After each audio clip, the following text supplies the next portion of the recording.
set ourselves up to do three things. One is to provide prevention through our WRAP program, where we're going into the schools and we're teaching the children how to have healthy relationships so that they won't ultimately face an unplanned pregnancy. We're hoping that many of them are choosing to go that way.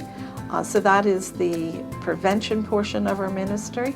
And the intervention portion of our ministry is where we meet with the women who do think they're pregnant. They come in and they have their pregnancy test and they have an ultrasound, and they meet with a counselor. We work through their issues with them, and hopefully through seeing that little beating heart on that ultrasound, they'll choose life. And then, of course, there's redemption.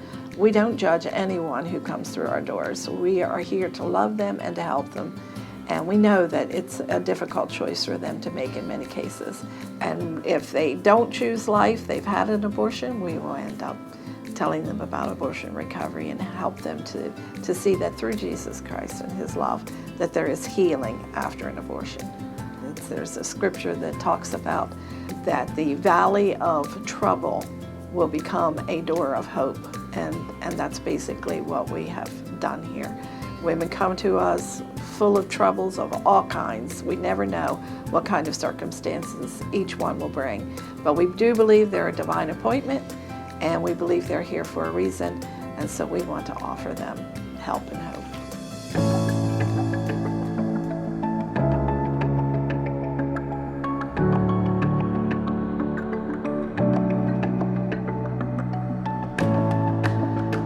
The WRAP program, WRAP stands for Relationships, Abstinence Education, and Personal Integrity.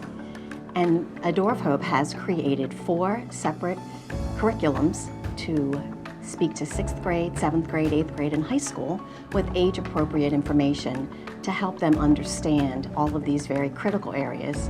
You can get a lot of things right in your life, but if you get it wrong in the area of relationships and sexuality, those decisions have the ability to impact the rest of your life. I wish that more people realized that it doesn't matter your background, your race, your color, your creed, your religion.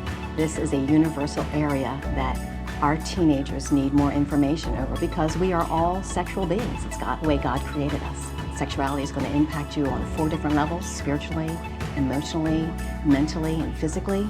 And so in just a day or 2, we have to go in and be able to educate them and then equip them and empower them to be able to make choices when every other venue in their lives is telling them just the opposite.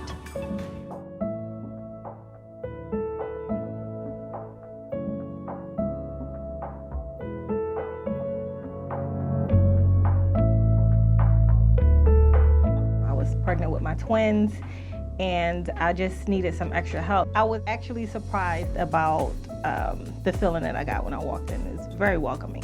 They make me feel like I'm the only person here. Sometimes I have to think like, am I the only one coming to Door of Hope? Because when I walk through the door, I feel like a superstar. It helped me because, at first I wasn't working, and, I couldn't really see my future. Every time I took a class, whether it was a faith-based class or a class for to help me with child development, to learn some new strategies and skills, it was on point. As they poured into me, I was able to kind of learn how to pour into myself. No judgment. I wasn't judged. It's like they kind of knew what I needed before I even said anything.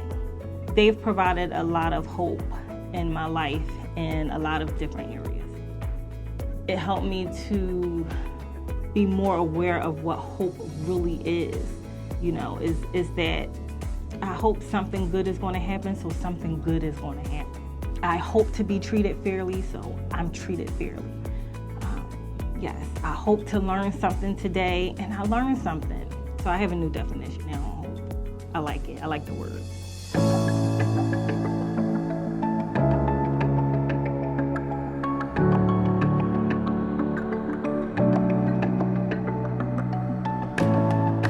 Time came in my life where I found out I was pregnant.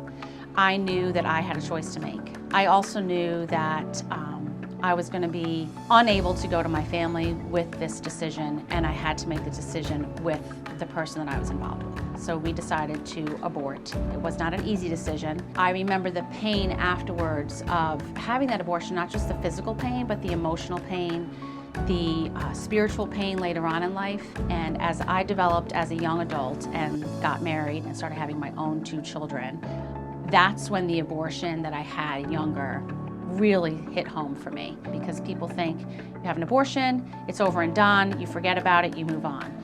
Your body will physically heal from that abortion, but your mind and your spirit take time. And abortion recovery is extremely important. It took years of trying to forgive myself, forgiving those involved. As I grew in my relationship with Christ, God was opening up doors for me to become involved with a pregnancy center. I went back to school and I became a nurse. I found a Door of Hope and just walked in the door and said, hey, I can do ultrasounds. Do you need somebody that can do ultrasound? I'm able to tell my story to women who are in crises and feel like they have no support. They have people that they can talk to that can help them recover. I like to think that God has purposely put me in this position. He has taken my mess and he's turned it into a big message for women everywhere. And it's just been a huge blessing for me to walk in that.